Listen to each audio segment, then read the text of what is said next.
یتیم کی آمد پر اللہ نے کائنات کو بیدار کیا ہے، اور ایسی یتیمی ہے کہ 10 عورتیں آئیں قبیلہ بنی سعد سے بچوں کو دودھ پلانے کے لیے، اور حلیمہ کی قسمت اچھی تھی، اس کی گدھی کمزور تھی تو اس کی رفتار سست تھی، وہ پیچھے رہ گئی، 9 عورتیں پہلے پہنچ گئیں۔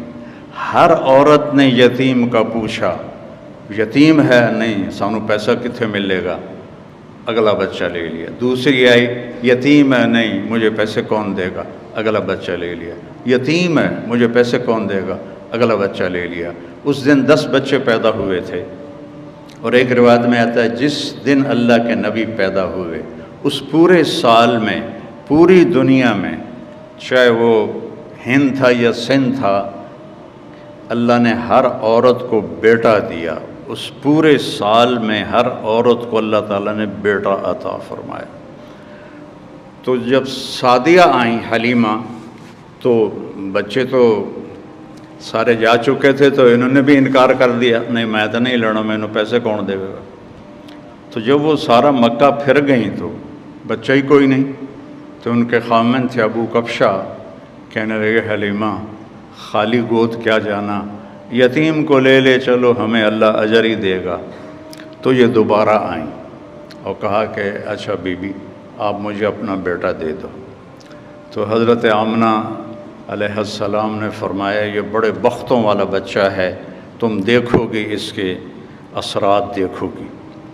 تو قحط کا زمانہ تھا، چھاتیوں میں دودھ کا ایک قطرہ نہیں تھا، اور ایک بیٹا ان کا اور بھی دودھ پیتا تھا۔ جو ہی حضرت حلیمہ نے گود میں لیا تو دونوں چھاتیاں دودھ سے بھر گئیں۔ تو وہ بڑی حیران ہوئی، یہ کیا ہوا؟ تو انہوں نے آپ کو دودھ پلایا ایک طرف سے، جب دوسری طرف سے پلانے لگیں تو آپ نے منہ بند کر لیا کہ یہ میرے دوسرے بھائی کا حصہ ہے، میں نہیں پیوں گا۔ اس طرح اللہ کی ہدایت چل رہی تھی اس معصوم بچے کے ساتھ۔ اب رات ہو گئی تھی، تو حضرت حلیمہ نے کہا اونٹنی سے کوئی دودھ ہی نکال کے لا، بھوک سے برا حال۔ وہ کہنے لگے بیمار اونٹنی، ہڈیاں تے چمڑا، دودھ کتھوں آئے گا؟ کہا چلو شاید کوئی قطرہ 2 قطرہ ہی نکل آئے، جا تو صحیح۔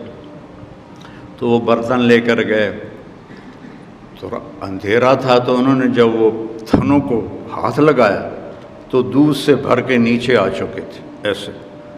تو انہوں نے دودھ نکالتے گئے، وہ سارا برتن بھر گیا۔ اونٹنی کا تو تھوڑا سا دودھ ہوتا ہے، وہ سارا برتن بھر گیا۔ جب وہ لے کر آئے تو حضرت حلیمہ کہنے لگی یہ کہاں سے آ گیا؟ کیسی اونٹنی سے آ گیا؟ پھر یہ اس بچے کی برکت۔ جب صبح ہوئی اور حلیمہ نے آپ کو گود میں لیا اور اپنی گدھی پر بیٹھی، گدھے بھی میرے نبی کو جانتے تھے اور آج ہم نہیں جانتے، امت ہو۔ تو اس نے ایک دم سے جھٹکا لیا اور اپنا منہ قبلے کی طرف کر کے اور ایسے سجدہ کیا اللہ کی بات، پھر سر اٹھایا، پھر ایسے اس نے سجدہ کیا، پھر سر اٹھایا، پھر ایسے سجدہ کیا۔ 3 دفعہ اس نے سجدہ کیا شکرانے میں کہ آج میری کمر پر 2 جہان کے سردار تشریف فرما ہے۔ اور جب سفر شروع کیا تو ان کی قبیلے کی عورتیں 24 گھنٹے پہلے جا چکی تھیں، لیکن اونٹنی اور گدھی میں ایسی رفتار آئی کہ وہ 24 گھنٹے کا سفر طے کر کے ان سے آگے نکلنے لگیں۔ تو وہ حیران ہو کر کہنے لگی حلیمہ تیری سواری بدل گئی ہے، کیا ہوا ہے؟ تو انہوں نے فرمایا نہیں، میرا سوار بدل گیا ہے، ان لہذا الصبی لشأنا، یہ میرا سوار بدل گیا ہے، یہ پیدائش سے۔ اور جب آپ وہاں تھوڑے سے بڑے ہوئے اور بکریوں کے ساتھ جانا شروع کیا تو جبریل آئے اور انہوں نے آ کر آپ کو چٹان پہ لٹایا، آپ کا سینہ چاک کیا اور دل نکالا اور اس کو صاف کیا اور پھر وہاں فٹ کر کے وہ چلے گئے۔ تو ان کے جو بھائی تھے وہ دوڑے دوڑے گئے کہ میرے قریشی بھائی کو کسی نے قتل کر دیا۔ جب وہ واپس آئے تو دیکھا آپ تو ٹھیک ٹھاک بیٹھے تھے لیکن گھبرائے ہوئے تھے۔ اتنے بچپن سے آپ کی طہارت کا اللہ نے نظام چلایا۔ ایک مرتبہ آپ بکریاں چرا رہے تھے، یہودی گزرے تو وہ کہنے لگے یہ بچہ کون ہے؟ تو حلیمہ کے خامے ابو کبشہ نے کہا میرا بیٹا ہے۔ کہنے لگے اگر تم کہتے نا کہ اس کا باپ مر چکا ہے تو ہم اسے یہیں قتل کر دیتے، یہ آنے والے وقت کا نبی ہے۔ 12 سال کی عمر میں حضرت ابو طالب آپ کو لے کر تجارت کے لیے گئے تو زرقا ایک جگہ ہے، میں وہاں گیا ہوں، وہاں ایک راہب تھا بحیرہ۔ جب وہ اس نے قافلے کو دیکھا تو کہنے لگا تمہارا سردار کون ہے؟ ان کا یہ ہے۔ کہا آپ کی کل دعوت ہے۔ انہوں نے کہا پہلے تو تم نے کبھی ہمیں پانی بھی نہیں پوچھا تو آج دعوت کیوں ہے؟ کہا یہ کل بتاؤں گا۔ اگلے دن اس نے کھانے کا انتظام کیا اور سارے مکے کا قافلہ ایک درخت کی چھاؤں میں بیٹھ گیا۔ جب وہ بحیرہ اس کا نام تھا آیا، اس نے ایسے ایسے دیکھا تو کہنے لگا سارے پورے ہو؟ کہاں پورے ہیں۔ کہا نہیں کوئی کم ہے۔ کہاں ایک بچہ ہے اونٹ چرانے گیا ہے۔ تو بحیرہ کہنے لگا اسی بچے کی وجہ سے تو دونوں روٹی کھوا رہے ہیں، دونوں کہاں پوچھنا ہے، اس بچے کو بلاؤ۔ تو پھر ایک آدمی گیا آپ کو لینے، جب آپ تشریف لائے تو چھاؤں ساری کور ہو چکی تھی، سارے لوگ چھاؤں میں بیٹھ چکے تھے، آپ کے لیے چھاؤں میں جگہ نہیں تھی۔ دھوپ میں آپ دھوپ میں جو ہی بیٹھے تو درخت کی شاخوں نے آگے بڑھ کر آپ کے اوپر سایہ کر دیا۔ تو وہ بحیرہ یہ دیکھ رہا تھا، تو پھر وہ آیا اور آپ کو کھڑا کیا، کہنے لگا یہ کس کا بیٹا ہے؟ تو حضرت ابو طالب نے فرمایا میرا بیٹا ہے۔ کہا جھوٹ بولتے ہو، میرا علم کہتا ہے اس کا باپ مر چکا ہے۔ تو وہ فرمانے لگے ٹھیک کہتے ہو، یہ میرے بھائی کا بیٹا ہے لیکن مجھے اپنے بیٹوں سے عزیز ہے۔ پھر اس نے آپ کی کمر سے کپڑا ہٹایا تو مہر نبوت تھی۔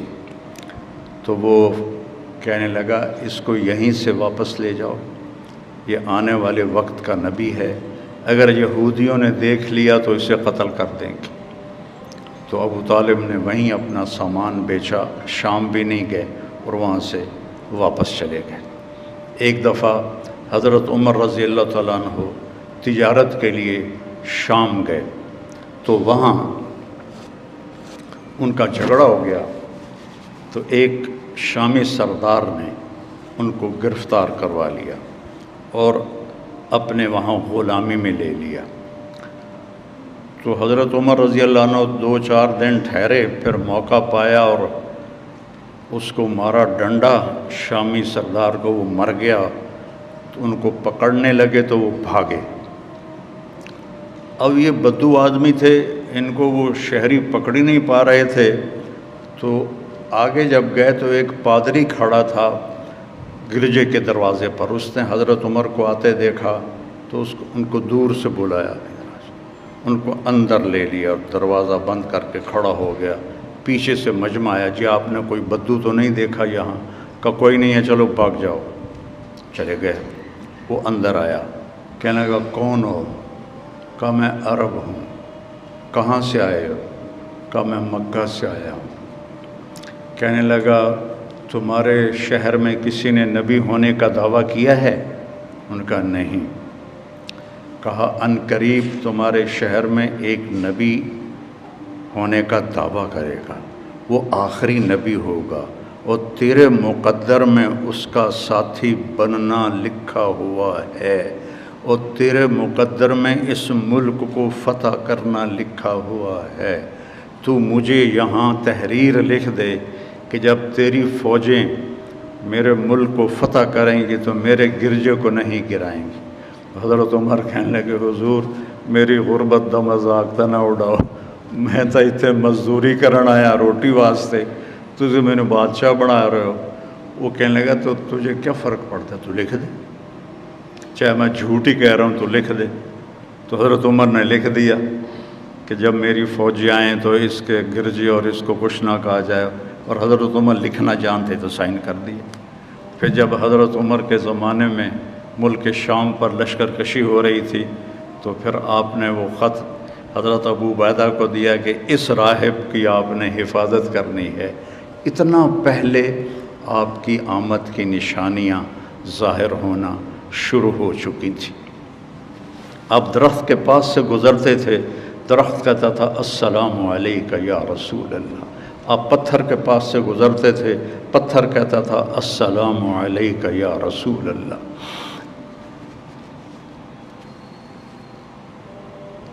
آپ مدینے میں تشریف فرما تھے، ایک بدو گزرا.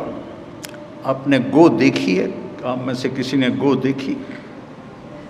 اچھا، بی بی ویکھی ہے، تجھے نہیں ویکھی ہے؟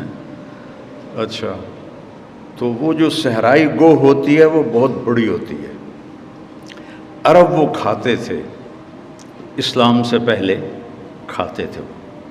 تو اس نے وہ گوہ کا شکار کیا ہوا تھا اور اس کو رسی سے باندھا ہوا تھا تو اس کی دم کے ساتھ، اور یوں اونٹ پہ لٹکا کے جا رہا تھا. راستے میں آپ کی محفل دیکھی تو کہنے لگا یہ کون ہے؟ ان کا یہ وہ ہے جو کہتا میں نبی ہوں. تو اس نے اپنے اونٹنی کو موڑا اور آ کر کہنے لگا تو ہے جو کہتا ہے میں نبی ہوں؟ تو نے گھر گھر میں لڑائی ڈال دی ہے. اگر میری قوم کی اور تیری صلح نہ ہوتی تو میں ابھی تیرا سر اڑا دیتا. تو حضرت عمر رضی اللہ عنہ کی آنکھیں گھومنے لگیں. یا رسول اللہ مجھے اجازت دے میں اس کا سر اڑاؤں. آپ نے کہا عمر تجھے پتہ ہے کاد الحلیم ان یکون نبیہ، صبر والا اور معاف کرنے والا اور درگزر کرنے والا نبی بنتے بنتے رہ جاتا ہے. یہ اتنی بڑی صفت ہے. پھر آپ نے فرمایا بھائی آپ کو مجھ سے کیا گلہ ہے؟ کہنے لگا گلے چھوڑو، پہلے تم میرے سوال کا جواب دو.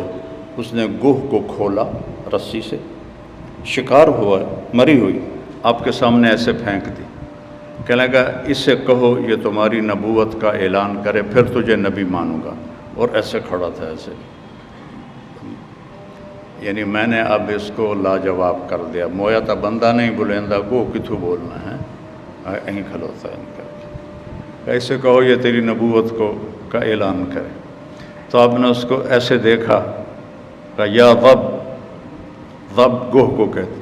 تو اس نے ایسے آنکھیں کھولی تو اس کی گردن تو ہوتی نہیں ہے. تو اس نے اپنے اگلے ہاتھ یوں اوپر کیے اور اپنا سینہ اٹھا کر کہا لبیک و سعدیک یا زین من وافا یوم القیامہ.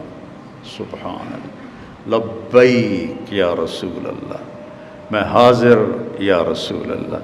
اور اس نے آپ کو ایک ٹائٹل دیا، ایک لقب دیا. میرے پاس ایک کتاب ہے جس میں 1375 نام ہیں ہمارے نبی کے. القاب ہیں، نام تو محمد و احمد ہے، باقی لقب ہیں. تو اس میں ایک علامہ سندھی ہیں، انہوں نے جمع کیے تھے. تو سب سے خوبصورت ٹائٹل اس گوہ نے دیا ہے یا زین من وافا یوم القیامہ. قیامت کا دن بہت ہولناک ہے. یوم یجعل الولدان شیبا، الحاقۃ ما الحاقہ، القارعۃ ما القارعہ، هل اتاک حدیث الغاشیہ، اذ زاغت الابصار. کیا کیا قرآن نے بیان کیا ہے قیامت کے دن کی ہولناکی کو. وہ کہنے لگے اے وہ ذات جس کی برکت سے قیامت کا دن خوبصورت ہو جائے گا. سبحان. وہ بدو پہلے ایسے کھڑا تھا نا، پھر اینج ہو گیا، اسے گلا بھی اے تو کچھ اور کم بن گیا. تو اس کے ہاتھ نیچے چلے گئے. تو کہنے آپ نے کہا من تعبد، کون ہے رب تیرا؟ کا من فی السماء عرشہ وفی الارض سلطانہ وفی البحر سبیلہ وفی الجنت رحمتہ وفی النار عقابہ. میرا رب وہ ہے جس کا عرش آسمانوں پر ہے، سلطنت زمینوں پر ہے، راستے سمندر میں ہے، رحمت اس کی جنت میں ہے، عذاب اس کا جہنم میں ہے. آپ نے فرمایا من انا، میں کون ہوں؟ سبحان اللہ، من انا، گوہ بول رہی ہے، انسان نہیں بول رہا، گوہ بول رہی ہے، اور خوبصورت عربی میں بول رہی ہے، من انا، میں کون ہوں؟ وہ کہنے لگی انت رسول رب العالمین، آپ رب العالمین کے رسول ہیں۔ اور اس نے یہیں بس نہیں کی، اس کو اگلے مسئلے کا بھی پتہ تھا کہ ایسا بھی ہوگا، وَخَاتَمُ النَّبِيِّينَ، اور آپ آخری نبی ہیں، آپ کے بعد کوئی نبی نہیں آئے گا، جو بھی آئے گا وہ جھوٹا ہوگا، وہ دجال ہوگا۔ وَخَاتَمُ النَّبِيِّينَ قَدْ أَفْلَحَ مَنْ صَدَّقَكَ، جو آپ کی پیروی کرے گا وہ کامیاب، وَقَدْ خَابَ مَنْ كَذَّبَكَ، اور جو آپ کے راستے سے ہٹے گا وہ ہلاک و برباد۔ تو آپ نے فرمایا دس بھائی ہن کی صلاح ہے؟ کہنے لگے گو کلمہ پڑھ گئی، ہوں میں کیوں نہ پڑھا؟ رستم بھی کلمہ پڑھا اور وہ ایمان لایا۔ اللہ نے ایسے میرے آپ کے نبی کی نبوت کو کائنات کی ہر چیز کے اوپر اس کی مہر لگا دی۔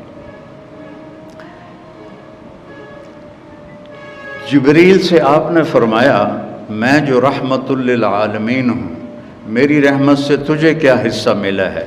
جبریل تو عرش کے نیچے ہوتے ہیں۔ کہ یا رسول اللہ، مجھے بھی ڈر لگتا تھا کہ کہیں میں دوزخ میں نہ چلا جاؤں۔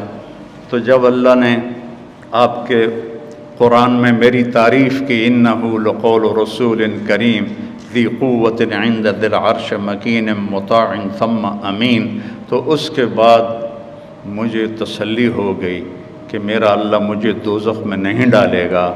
آپ کی رحمت للعالمین عرش سے جا کر ٹکرا رہی ہے، عرش کے اوپر تو پھر اللہ ہے، عرش کے ساتھ جا کے ٹکرا رہی ہے۔ تو میرے نبی کی نبوت سب سے جدا، سب سے الگ، سب سے مکمل، سب سے کامل۔ ترکتکم علی محجۃ بیضاء، میں جا رہا ہوں اور ایک راستہ دے کے جا رہا ہوں جو انتہائی روشن ہے، لیلھا کنہارھا، اس میں رات آتی نہیں، دن ہی دن ہے، دن ہی دن ہے، روشنی میں سفر طے کرو، لا یزیغ عنہا الا ہالک، ہاں اگر اس میرے راستے سے ہٹ جاؤ گے ہلاک ہو جاؤ گے، برباد ہو جاؤ گے، تباہ ہو جاؤ گے۔